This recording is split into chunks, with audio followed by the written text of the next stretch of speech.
See, it's easier when we do smaller plays. It doesn't take people as long to get out on stage. This is our fabulous group of people who are bringing us this season of As You Like It. Woo! Another, yeah. For those of you I haven't met personally, but I'm looking around the room and it's pretty much everybody I know now, which is really lovely. Welcome to this subscriber briefing. I'm Lee Lewis, and it is my very great privilege to acknowledge these as the lands of the Yugger and the Turrbal people.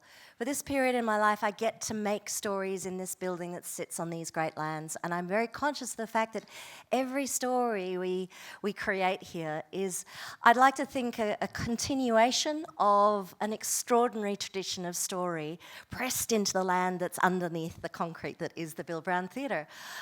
And every story we do, I feel very lucky to continue that tradition and to one day, I'd like to be able to look back and think that we added more story in ways that built a better country. Because I think that's why we do it, make the world a better place. But I'm feeling particularly optimistic today, and possibly because it's Shakespeare, one of my great loves. And I'm also quite upbeat because I don't have to direct this one. Sitting next to me is the extraordinary Damien Ryan, who's one of the country's best directors of Shakespeare and leaders of Shakespeare rooms. I'm going to say to everybody, yes, we're getting noddings. Damien, we adored your production of Taming of the Shrew a couple of years ago now. Could you believe where that time's gone? And we had this wonderful conversation back last year when we were still, believe it or not, in the middle of COVID. What are we going to do next year? What stories do people want to see? And it was just talking to a fellow lover of work that is old, not as old as 60,000 years, but old. That fellow lover, this is one of the plays where, like, people have always come back to this play. We talked about all of them. Which one should we be doing? Because we definitely have to have a Shakespeare in the year, yes. What should we be watching? And he was like, over the years, over the ages, people have come back to the lightness of some of the plays for a reason.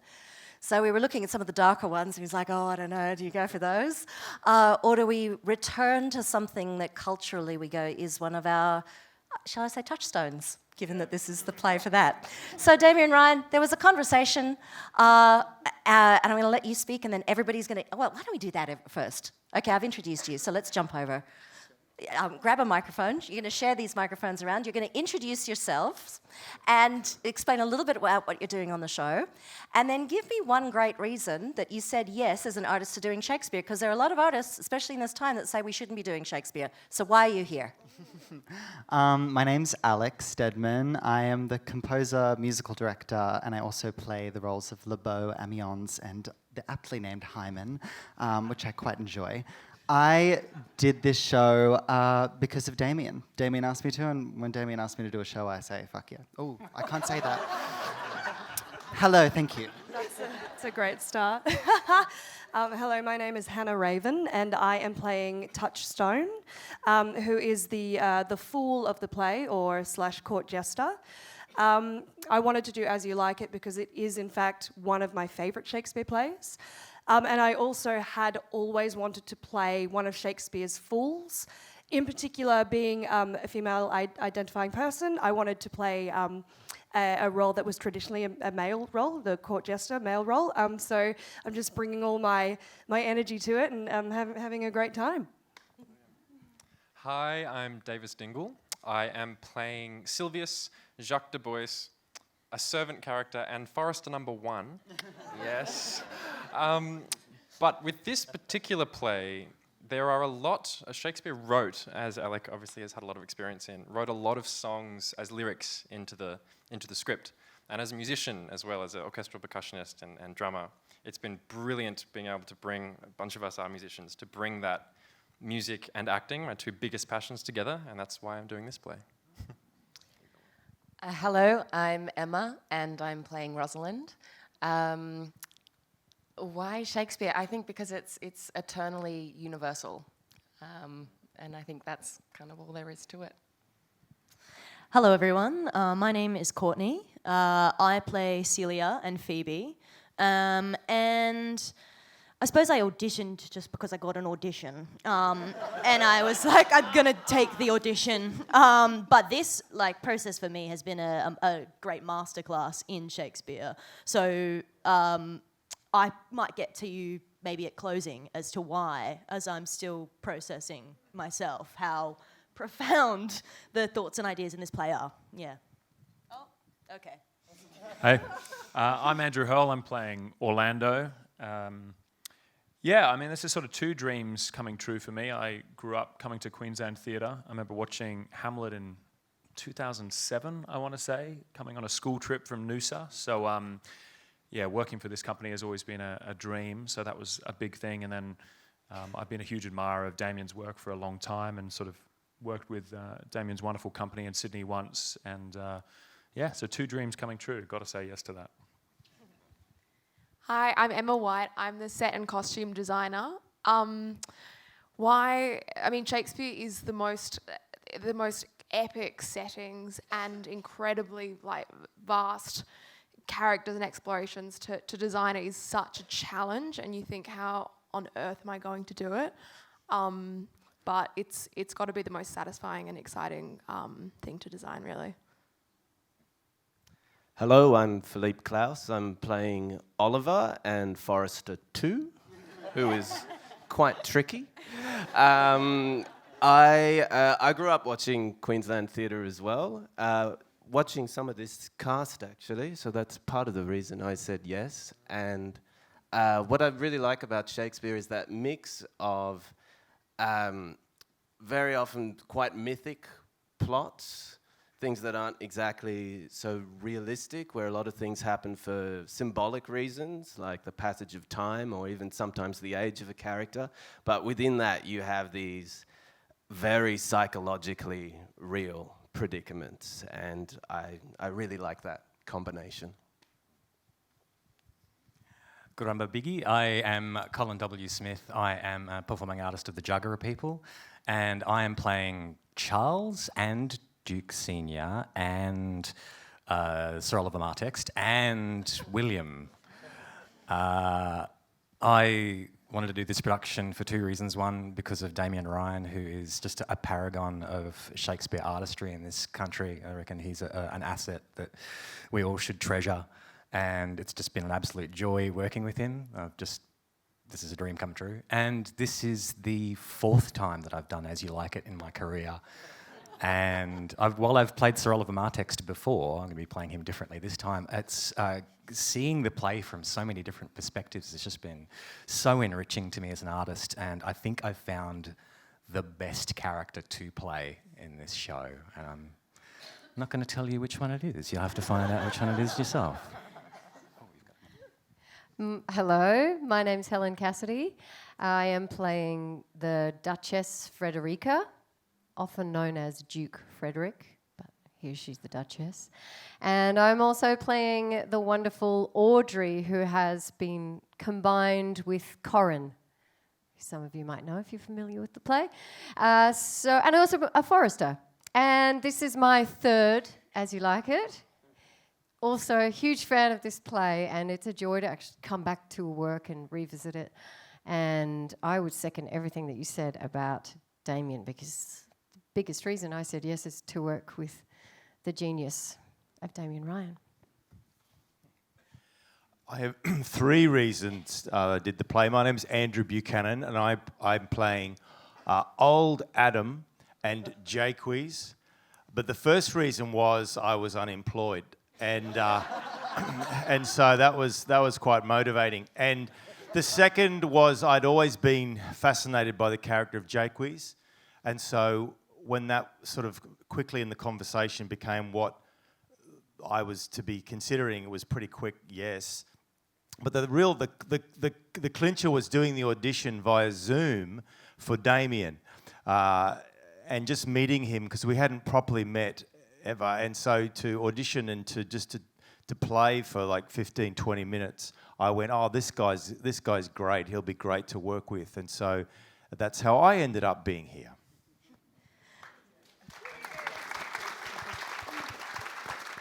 And Sophia, from the end of the thing, hi, and thank you for the translation tonight. Okay, so it's slightly embarrassing sometimes to sit in a row of chairs and have people talk about how great you are. So I'm going to stop doing that and get into the meat of this.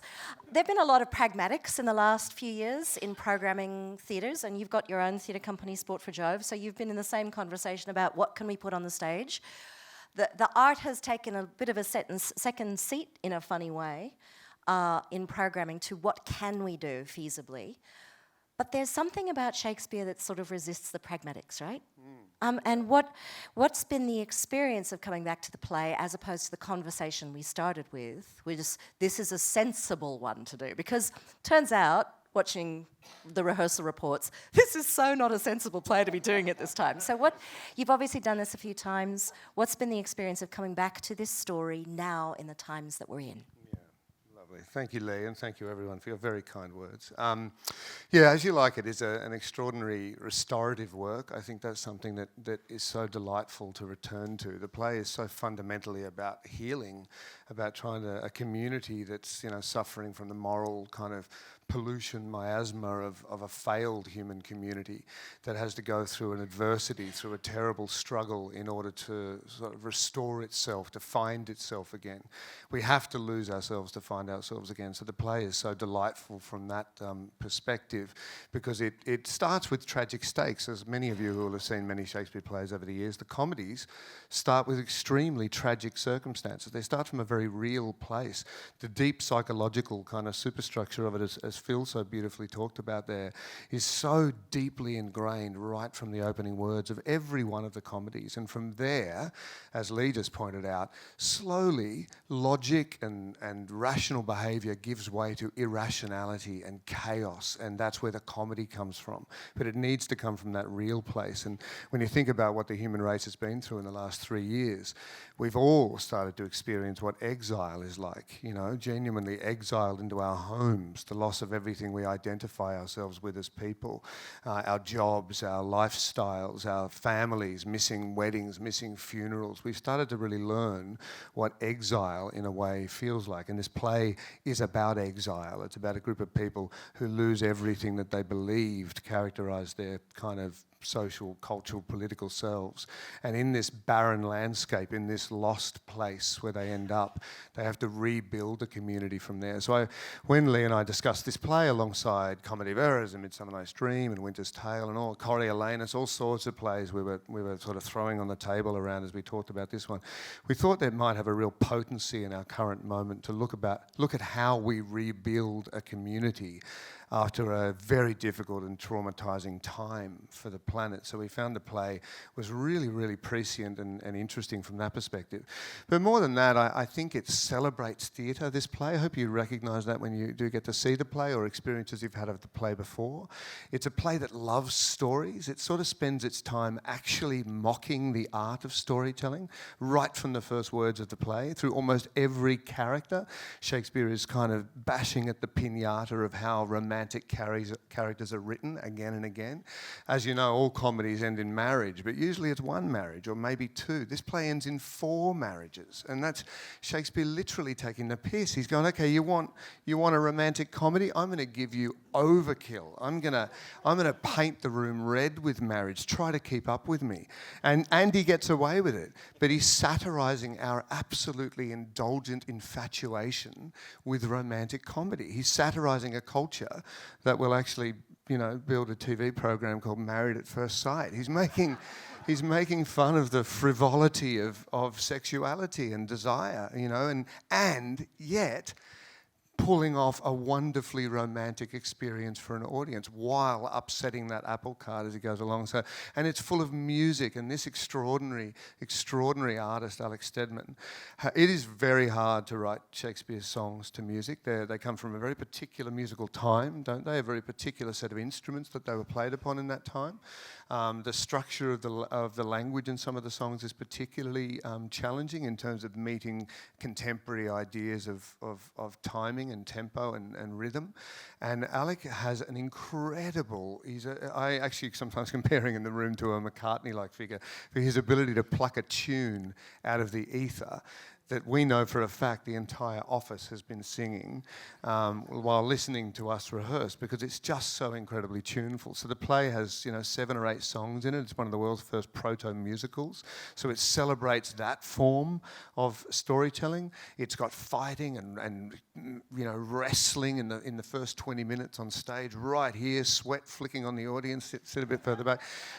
It's got dance, it's got love, it's got drama. It's just a play that absolutely drinks deep at the cup of theatre making, and so we thought it would be a wonderful experience for an audience to take you onto a journey into what theatre can be when it stands up and screams hello again to an audience that's been in exile for a couple of years. So that's, I guess, a précis of why we thought we might tackle this wonderful play.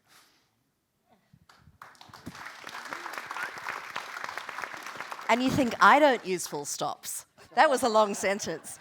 Now, speaking of the traditions of music in this play, Alec, I just have a question, having seen a little bit of a company run today, which was quite exciting. What was it that made you think that a saw was an instrument for one of the most magical moments in the play? Where does that inspiration come from, and what is your musical relationship towards the idea of this play? Yeah, the saw is a funny one. I actually have a very good friend of mine who plays it, and I did a show with her many years ago, and as soon as I saw her playing that, I was like, well, I'm immediately learning how to play the saw because it's just cool. Yeah, the main reason I use it is because it's cool. No, but it also creates a very, very kind of ethereal, alien-like sound. If anyone's heard a saw played before, it's super interesting. And not to spoil too much, but the point we use it in the show, it kind of, we elevate from the living world into something more heavenly and more ethereal there. And so I thought that it was the perfect sound to use. I also have a tendency to want to bow everything. I'm a violinist by nature, so I use bows a lot, and I love the sounds that you can find when you just start bowing objects and creating vibrations of stuff. You'll actually notice in the show that we bow a lot of things, but they make some really cool sounds. But my inspiration musically, I don't know, I kind of love approaching music from a very sort of folky aspect. I love folk music. And kind of the broad kind of vast setting we've put the play in really lends itself to quite, to plaintive music and folk music in a way. So I really enjoyed setting the music. Yeah, it's been really... Well, you're starting to talk about the space that we're in. Emma, we're seeing a little bit of a glimpse of your Forest of Arden in the tree over there, but this is the first time that the cast are actually seeing the space that they've only seen in model boxes and with small pictures. Where do we start and where do we go? And what was your inspiration in creating a space that was vast? What is your Forest of Arden? It's it's a really challenging and exciting show to design as you like it, because you begin in the court, which is where we essentially are right now, and so much happens in the court, and it has to exist at a really high octane, and it has to be a very elevated space, and then immediately we transition into the Forest of Arden, which is a completely open and liminal and free space. So there are these two spaces completely at odds, and there's a very big practical parameter of just how we get there quite quickly. So I'll start, we tossed around a lot of ideas, Damien and I, about how we achieve this incredible court setting, obviously through heightened costumes and things, but landed on a lot of these beautiful French tapestries. This one is actually taken quite direct. I've appropriated it slightly, but it's from the V&A and a series of hunting tapestries.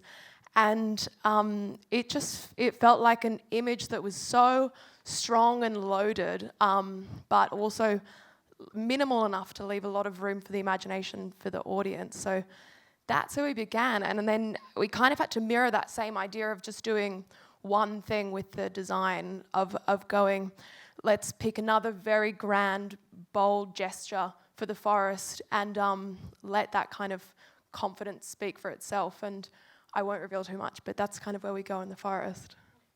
And of course, in a time when a lot of designers will ask for the very real, when a scenic artist gets offered something like the tapestry to reproduce, there's a moment of joy that ripples through that artist to get to use the decades and decades of painting skill to create a feature work like this. And I'm pretty sure you're going to be able to see this for the next 20 years hanging in the workshop. They're never getting rid of this. So, but it was exciting for me to go to see just the small photocopied pieces in the design presentation, and then to see the scale. And that extraordinary thing of what the impression of scale does in this space. Completely. And yeah, you honestly, like, even seeing it in the model box and going, this is exactly what I designed to scale, but I didn't even expect it to be this large. Like, it just feels so epic. And it's a scary thing as well when we've just chosen one very large gesture for the space. And yeah, it feels like the kind of art, it's just an artwork in itself, which the show also is. Like, it leans into art and creativity in its kind of purest form. So I think that choice does it justice. And it also, we've got so many bodies in the space. Like, it's so rare to get these amount of actors on a stage these days, you know. So it's also leaving a lot of breathing room for them as well. I hear what you're saying, but I also have to apologise to Damien for saying a year ago, you can have 10 people. I had to be that nasty person insofar as the budgeting, and he was like, yeah, sure, I can make it work with 10. And so for all of you that are changing numbers of times, including, and I note that you all left out goat. They all play goats as well. So, you know, finest work from some of these Queensland talents on stage with us. The transformation into goats, it made my Saturday a couple of weeks ago. I dipped in, I had a half an hour, and I was like, I watched these, I was like, awesome. That's all I needed to see to know that everything was going to be a lot of fun. But speaking of that combination of the fun and the difficult, this is a question I'd like to throw to everybody on stage. What has been the biggest surprise, both in difficulty and ease? What's been the easiest thing, surprisingly, and what have been the moments of great difficulty? And I'm happy to hand over to whoever wants to pick up. But we're going to start with Rosalind. Everybody else can have a think while she...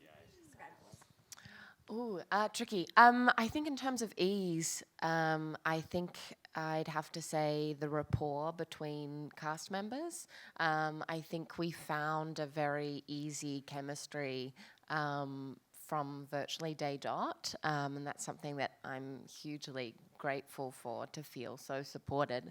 And yeah, it's a gorgeous group of humans. Difficulty. So many things. I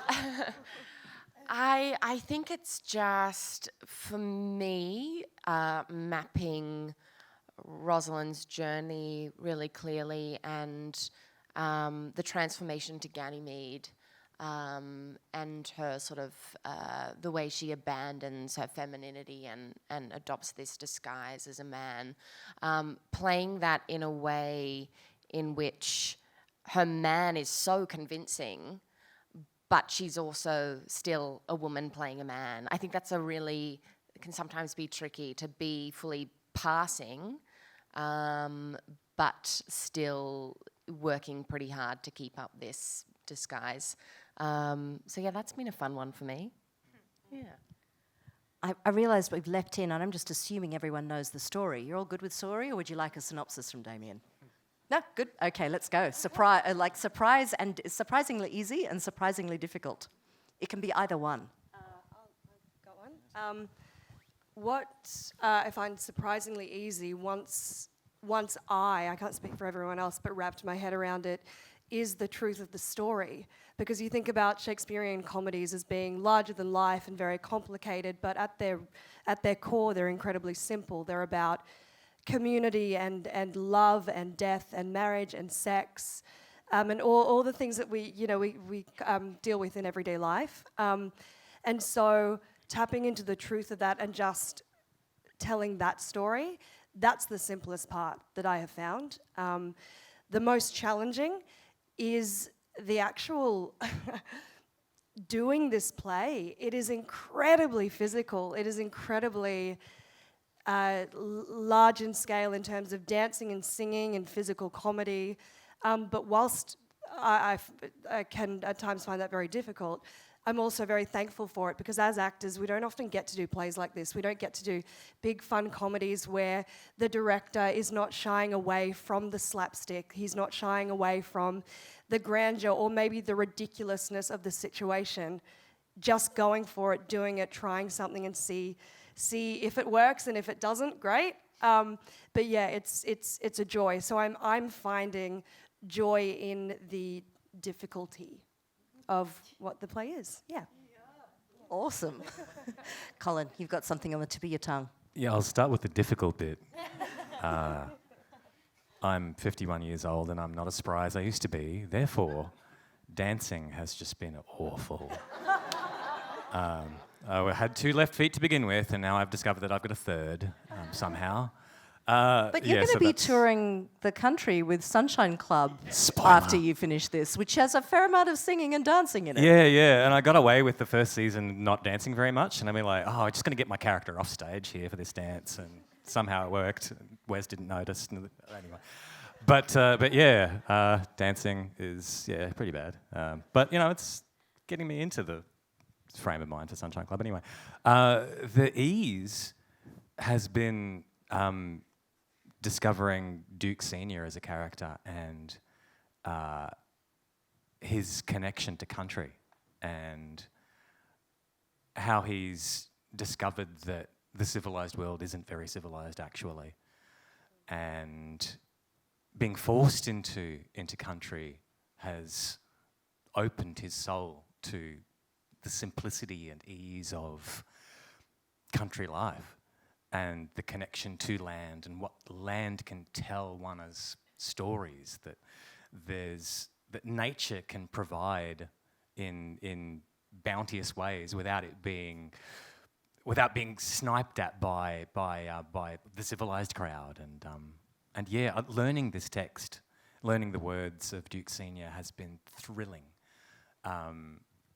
for someone who has been a black person who has grown up in the city and going, oh, this is what it feels like to be connected to country. And for someone, for a white guy 400 years ago to have written this and gone, hey, we can provide you with words that connect you to country and make it seep into your soul, it's just been so amazing to me.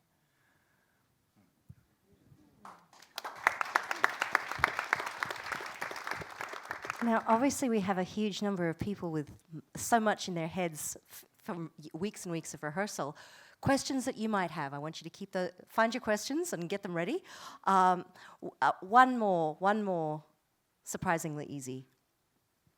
While people think of their questions. I have a surprisingly difficult and easy. They're the same answer. But what I think is tricky about the play is the rhythm, because there are some parts where the plot has a very obvious forward momentum, a normal kind of dramatic arc, and then there are moments where it all seems to kind of dissipate, and you think at first, where did the plot go? And why are we here? But as you work on it, you understand that everything's there for a reason, and once you lean into the fact that he's making fun of all of these different genres and stealing from all these different stories, that becomes one of the easy things about the play, I think. Right. Well, questions that you might have, because otherwise I'll just keep asking these beautiful people things I want to know. Oh, here we go.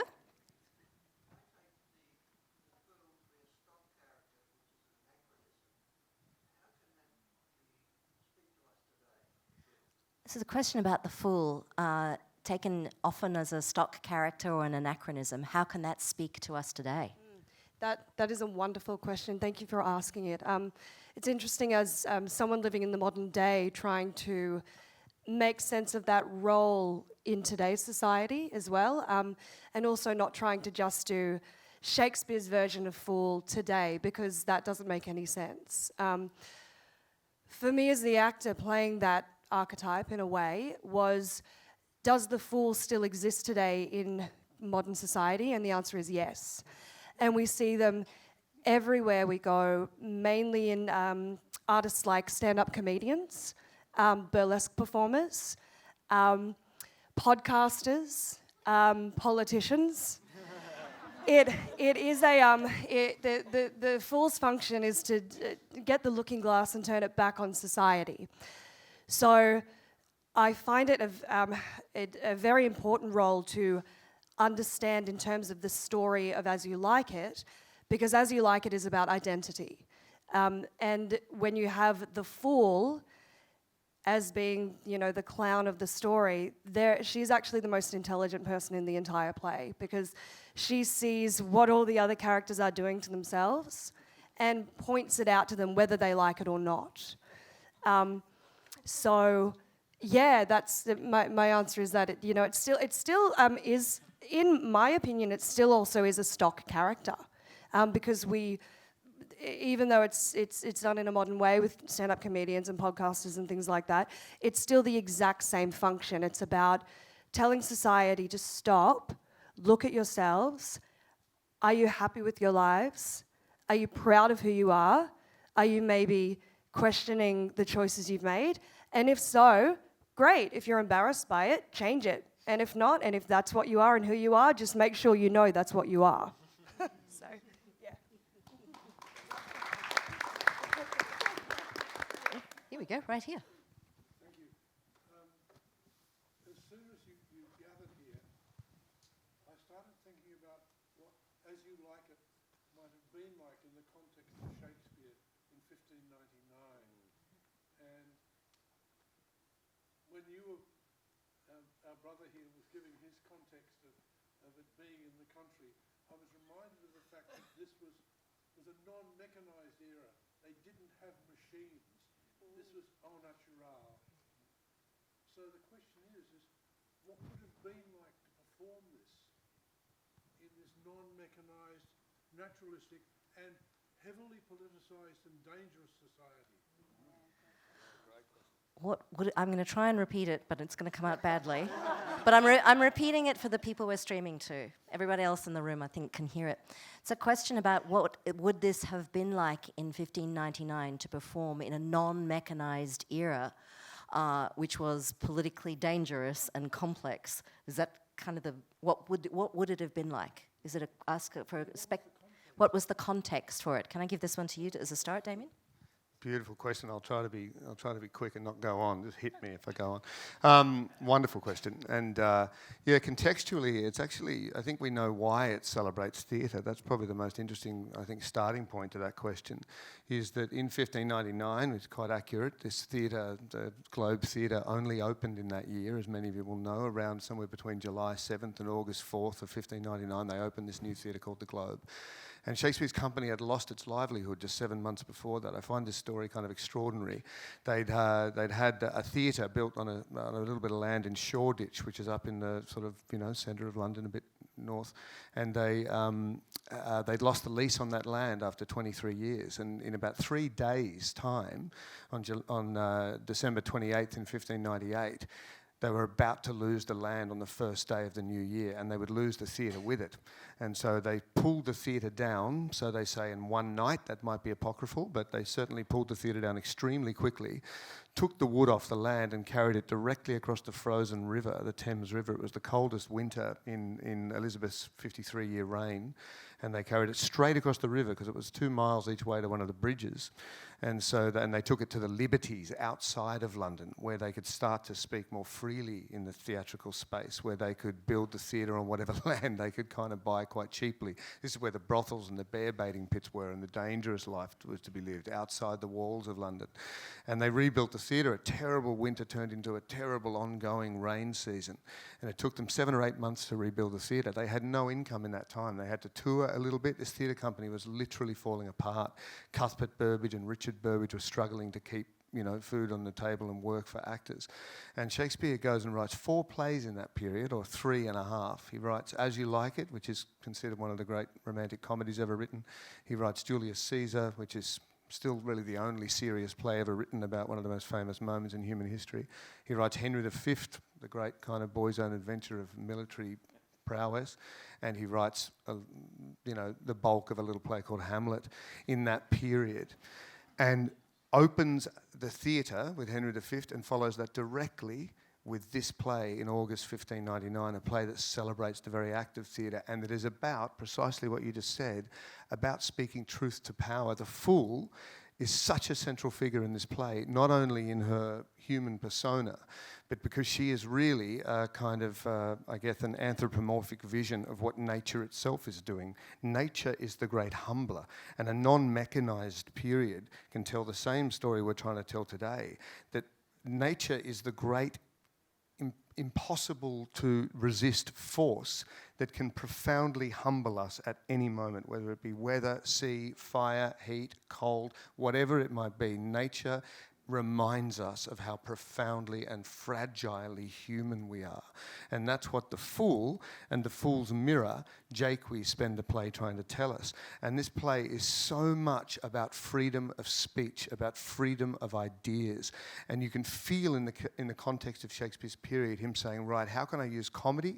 How can I use prose? This play has got the most prose, or the equal most prose of any play Shakespeare wrote, which means he's sort of eschewing verse in place of the informality of prose in this story. It uses the least full stops, ironically, of any play William Shakespeare ever wrote.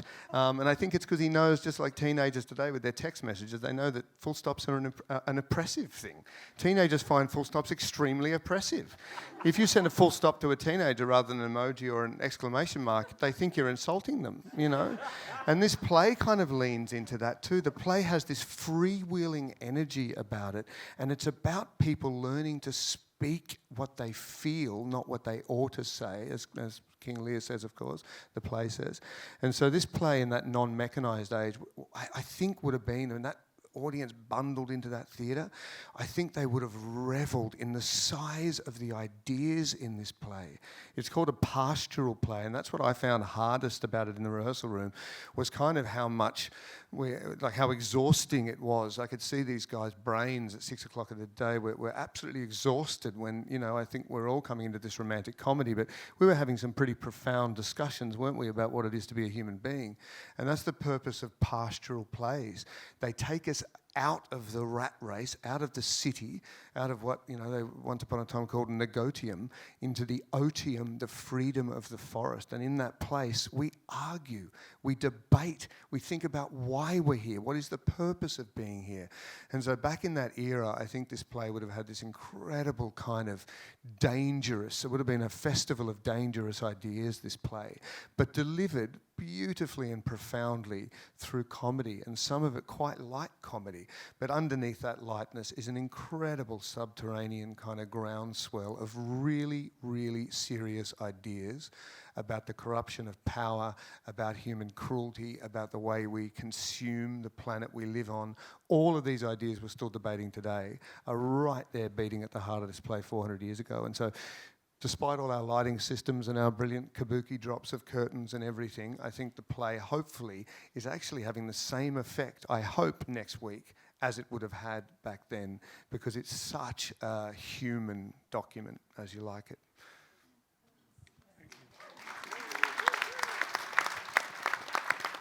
Can I just chime in and say that is why we all wanted to work with Damien Ryan?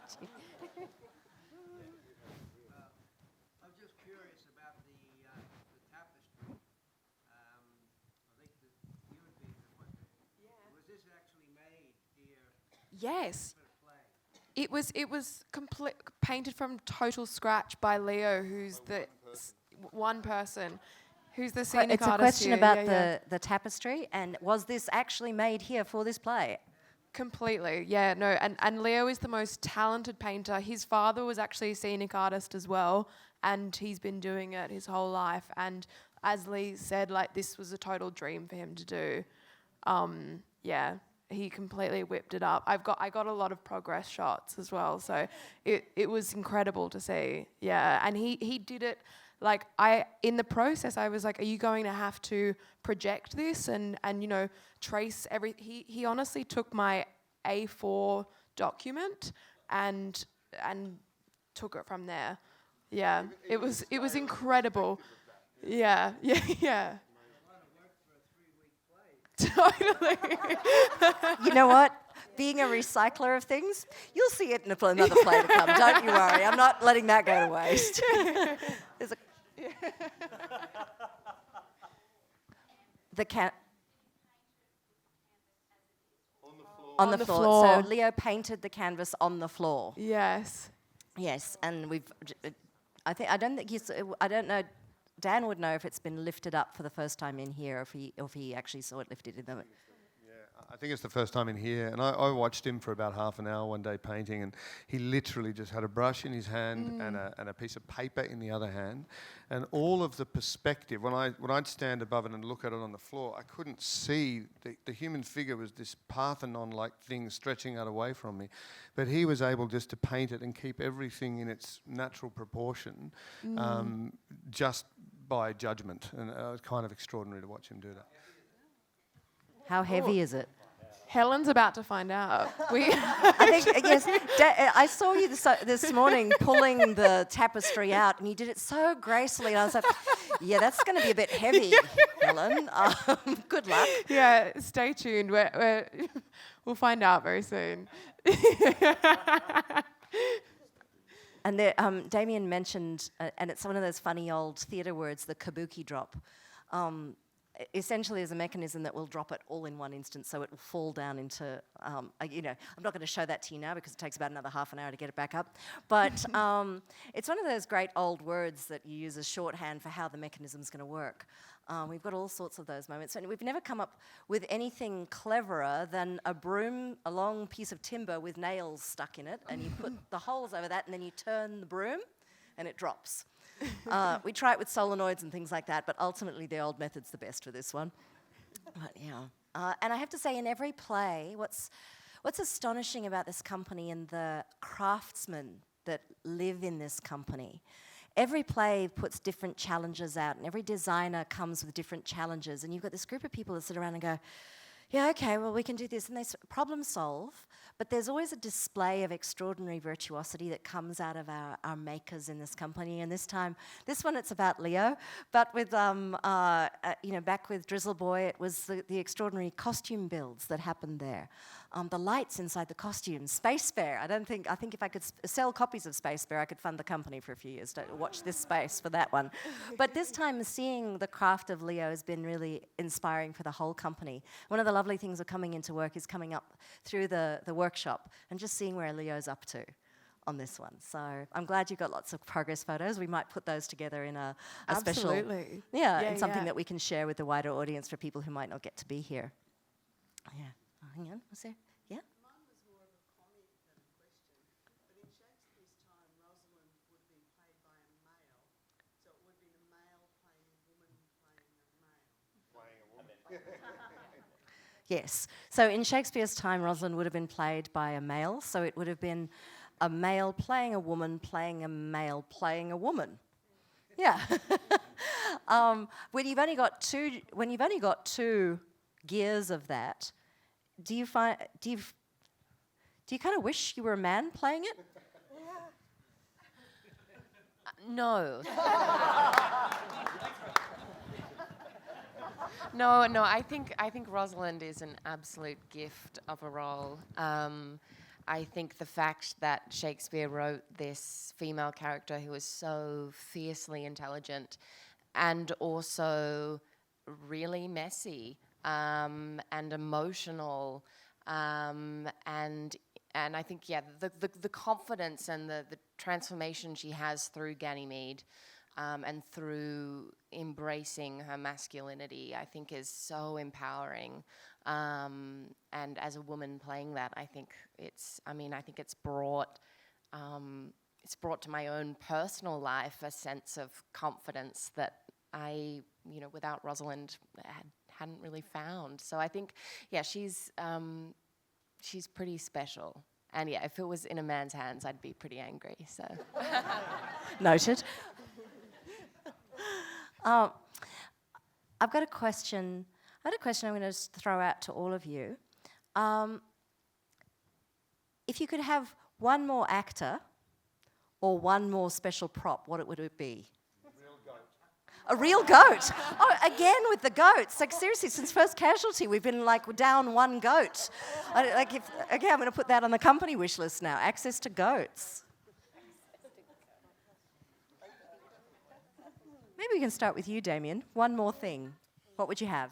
So not just an actor, one more thing. Or it could have an actor or a prop, special prop. I must say, as I look at my dear colleagues here, I wouldn't dare dream of another artist being in the room. So I think it would probably be something a little present for Alec in the musical world. I don't know what that might be. We've talked about our dream that one of these useless people could play the spoons.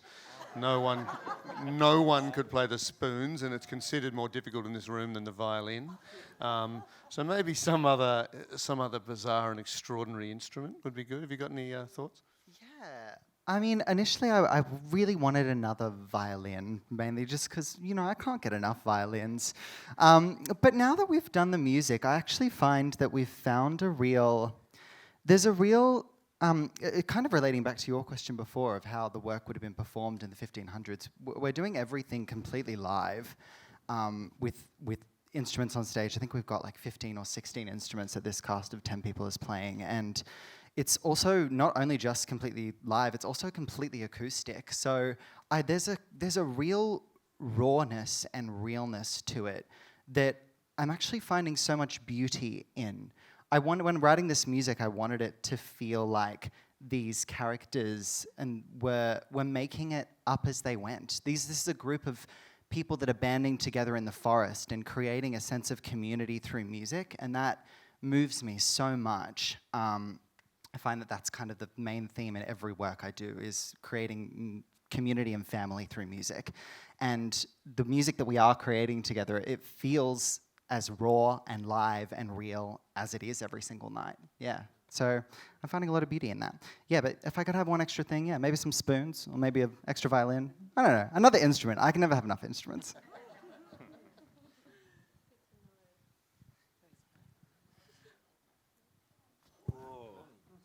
Oh, sorry, I sort of... One more actor, and it would be Dan Vans. Oh! Because I want to distract the audience with his amazing dancing so he doesn't look at the rest of us trying. Okay, fair call. And I'd love to see his goat as well. Oh, yeah. It would be spot on. It'd be 100%. Yeah. Lead goat. Horns. Yeah. Thank you. Learning how traumatized you are by the dancing, Colorado. It's a dream. It's an absolute dream, Damien. Yeah, I look, wouldn't replace it for anything else. There's definitely, I suppose what I'm pointing towards is that there's something impossible about these extraordinary plays from another time. You never have enough to make them really done, either in time or space or people. So the constraint of a theatre without a fly tower, of a budget for 2 gestures, Emma. You can only have 10 actors, Damien. No, you can't have microphones, Alec. In the constraint, there's something of the constraint of its original time. Sometimes I find if we throw too much into these productions, give too much technology into it, the challenge is not big enough. And I'm looking at like a group of actors who are about to go into their tech week, having been finally escaping a rehearsal room with fluoro lights and some logs. And I go, it's going to feel like a lot, but the play needs everything that we have. But we can't give it everything. Do you know what I'm reaching towards? There's an impossibility. It is the parameters that create all creativity for me. I mean, you work in theatre, you work in parameters, you work within extreme limits in this country a lot of the time. And that's where your creativity comes from. I do not know what I would do if I had more at our disposal, and that's likewise a whole bunch of people. There's some very smart people on this stage, and I look at David Murray up there, who's doing the lighting design for this show, and what he will do to create this landscape with the rig in this theatre, which is not, a lyric theatre with 1,400 seats and 1,000 lights. It's the parameters that actually lean into the creativity of telling these stories. So I do love the limits, I must say. Well, that's one of the reasons I like having you here. One last question. How much rehearsal time did Shakespeare have with his company, and did the play change how much rehearsal time did actors have in Shakespeare's time, and did the play change as they did it? Yeah, I really think they did change as they did them. I think we have these almost biblical revered texts now that we call the works of Shakespeare. But those texts that school kids are reading in classrooms, they're put together by compositors. They get every word they can possibly find that might relate to that play in that period, and they all come together to produce a 4.5-hour Hamlet, or a 4-hour and 10-minute Othello, or a 4-hour Richard III. Shakespeare's company did not and could not perform for that long. There were literally a law in 1594 about the length of a play, and they had to start the play at a certain time, and it had to be finished by a certain time, or they ended up, off in trouble with the government, with the master of the revel. And they toured these plays to different communities, to Inns of Court, to taverns. They toured through the regional communities, etc. And they would often use, we know for a fact the clowns were using particular fissures and social issue-based comedy dependent on where they might go. Will Kemp was famous for doing that within Shakespeare's company. There are 6 quartos of Richard III, 6 different versions of the play. There's 4 different versions of Hamlet, which suggests, like any artist, if any of you guys are writers, I'm sure you have a file on your computer that will have between 2 and 11 drafts of whatever you're currently writing. Well, think about 400 years from now, someone coming along and getting everything from your saved file, putting it all into a thing and publishing it for schools to read, saying that's the play of Hamlet. If Shakespeare here, we go, no, that's not the play of Hamlet. I cut that because that was rubbish. That didn't work. We tried that for 3 weeks. That wasn't funny. And this is what we put together as our company. As You Like It's slightly mysterious in that it was only published in 1623, so it's one of the 18 plays that only appeared in the first folio and never had appeared in as a form of literature before that. But they believe that Shakespeare's company only rehearsed for a week, so don't complain for a second, you lot.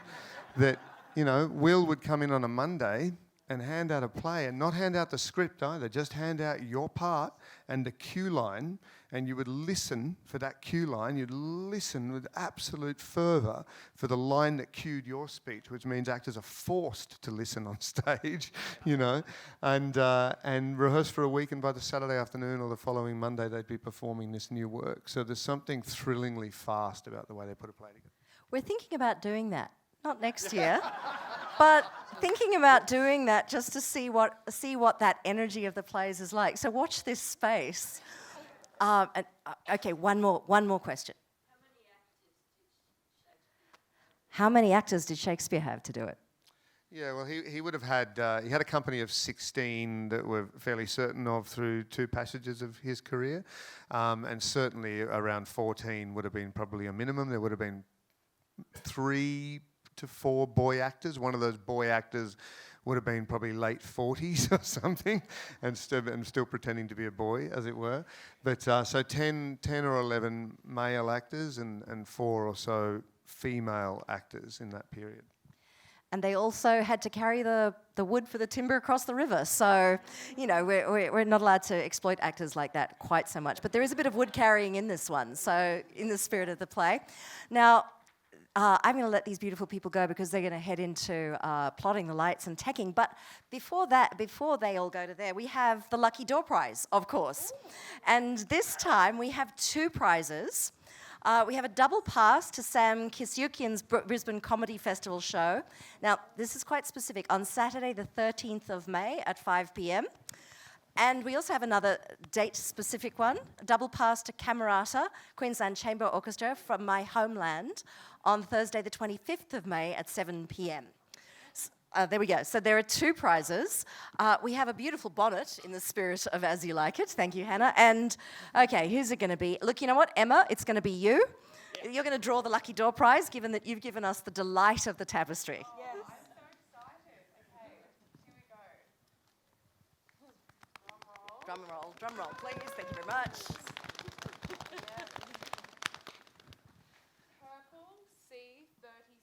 Purple C37. There we go. You win. Okay. Well, you can choose one. You can choose one of those. Would you prefer the comedy one? Excellent. Comedy one. Okay. One more. The reaction of someone who never wins anything. Oh.